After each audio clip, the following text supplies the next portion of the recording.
गांधी जी से ये सवाल पूरा देश पूछ रहा है।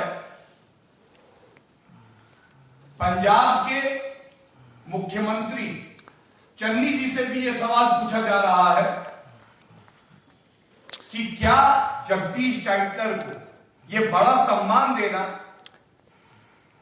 राजनीति की मुख्य धारा से जोड़े रखना, सोनिया गांधी जी द्वारा संरक्षण देना क्या उचित है? अभी तमाम मुकदमे भारतीय जनता पार्टी की सरकार के प्रयास से पुनः खोले गए और चल रहे हैं। क्या कांग्रेस पार्टी ये संदेश नहीं देना चाह रही कि जगदीश टाइटलर तुम चिंता ना करना, गांधी परिवार की ताकत तुम्हारे पीछे खड़ी है? जो तमाम गवाह हैं वो बिना डरे अपना बयान देंगे क्योंकि भारतीय जनता पार्टी की सरकार है। लेकिन एक बड़े राजनीतिक दल क्या कोई जिम्मेदारी नहीं है?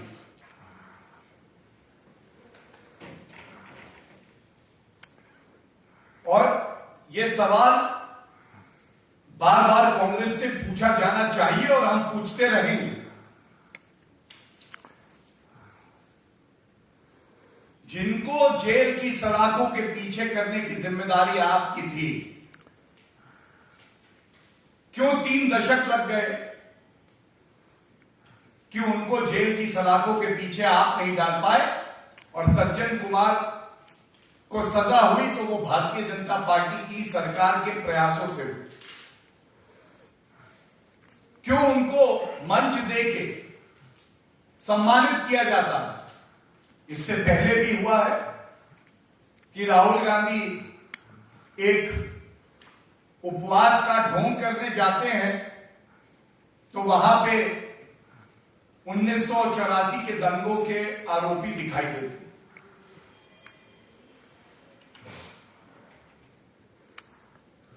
और अब जो मैं आपके समक्ष रख रहा हूं, ये Sonia Gandhi ji,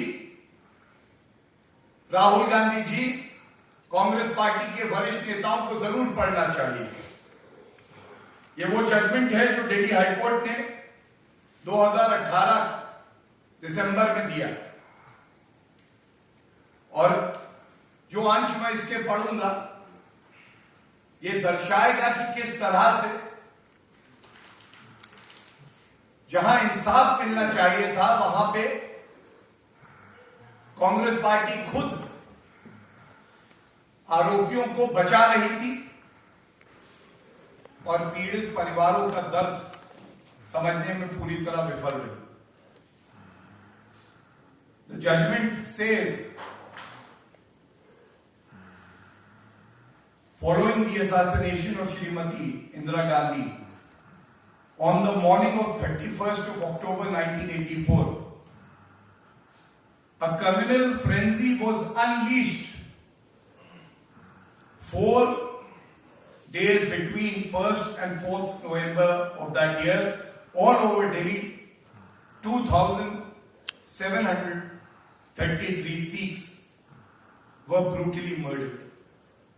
2,733. Their houses were destroyed. In the rest of the country too, thousands of Sikhs were killed. And then it goes on to say 6 accused, including Sajjan Kumar, a Congress leader who was a member of parliament at that time. He is mentioned in the judgment.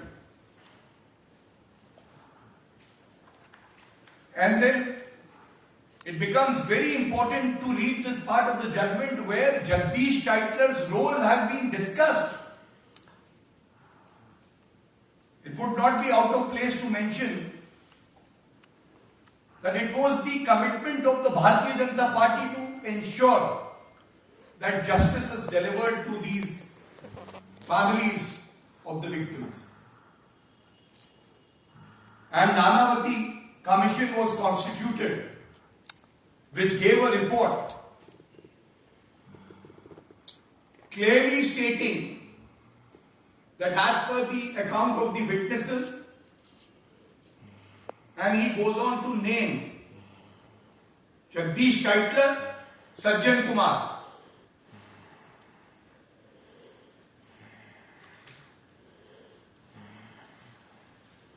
Now this para is 48. Is it not a relevant question today that when trials are still going on in other cases, Jagdish Tytler has been named in the Commission's report, and the ideology of the Congress today is that protect the perpetrators of crime.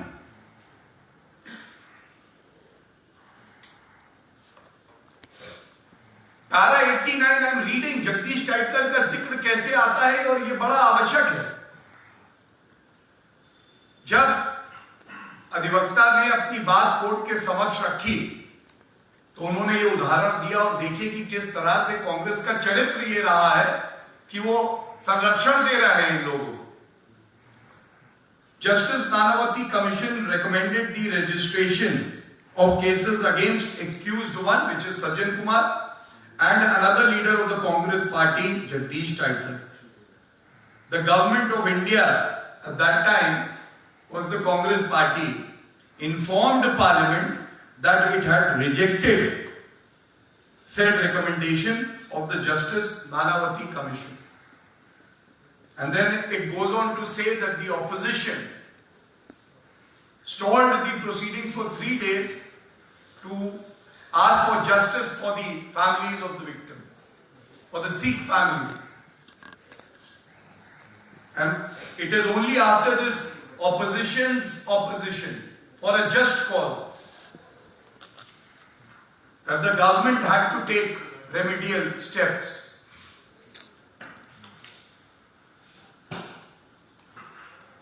इसी में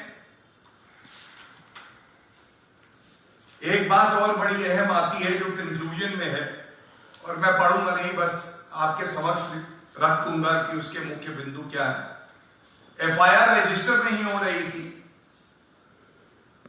law and order पूरी तरह से ध्वस्त हो गया था, free for all term use किया है, कोई भी आए सिख समाज के व्यक्ति को मारे उसको राजनीतिक संरक्षण मिलेगा और उसके बाद उनकी दुकानें लूटी जाएंगी, मां और बेटियों के साथ गलत व्यवहार किया जाएगा। ये बिल्कुल साफ लिखा है और इस लाइन में सब कुछ आ जाता है। The criminals responsible for the mass crimes have enjoyed political patronage and manage to evade prosecution and punishment. ये सभी तथ्य रखने के बाद मैं इतना जरूर कहूंगा कि भारतीय जनता पार्टी ने, जैसा मैंने पहले कहा कि नानावती कमीशन बनाया जिससे कि सत्य सामने आए। जब देश के यशस्वी प्रधानमंत्री जी ने देखा कि इंसाफ सिख परिवारों को मिलना जरूरी है हमारे लोकतंत्र में, तो उन्होंने भी सुनिश्चित किया कि एक कमेटी बने, उस कमेटी की रिपोर्ट आई और सर्वोच्च न्यायालय ने, अगर सही याद है, जनवरी 2018 में एक कमेटी का गठन किया। ये जो फर्जी तरीके से तमाम मुकदमों को बंद कर दिया गया है, इनमें पुनः जांच हो, और उसी का नतीजा है कि 17 दिसंबर 2018 को सज्जन कुमार जो सांसद रहे उनको आजीवन कारावास की सजा हुई। जगदीश टाइटलर को मंत्री बनाया कांग्रेस पार्टी ने, और आज तक ऐसा लगता है कि कांग्रेस पार्टी का जो पूरा ढांचा है, अध्यक्षा है, गांधी परिवार है, इनमें होड़ लगी हुई है कि किस तरह से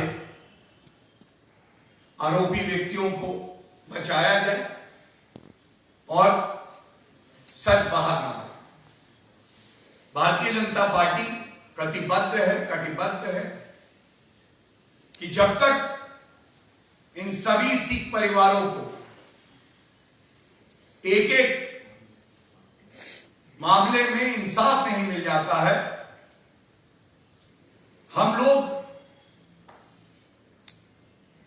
ये मुहिम जारी रखेंगे और सभी परिवारों को इंसाफ दिला के ये सिद्ध करना है कि विपक्ष में कांग्रेस पार्टी चाहे जितनी ताकत क्यों ना लगा दे, लेकिन वो किसी भी परिवार को इंसाफ मिलने से रोक नहीं पाएंगे। धन्यवाद। कोई प्रश्न हो? एक सवाल है, महाराष्ट्र के बड़े मंत्री हैं नवाब मलिक, वो बीजेपी पर सीधे तौर पर आरोप लगा रहे हैं जो कुछ भी बॉलीवुड में होगा वो कह रहे हैं कि योगी आदित्यनाथ। पहले एक रिक्वेस्ट कर लूं, आज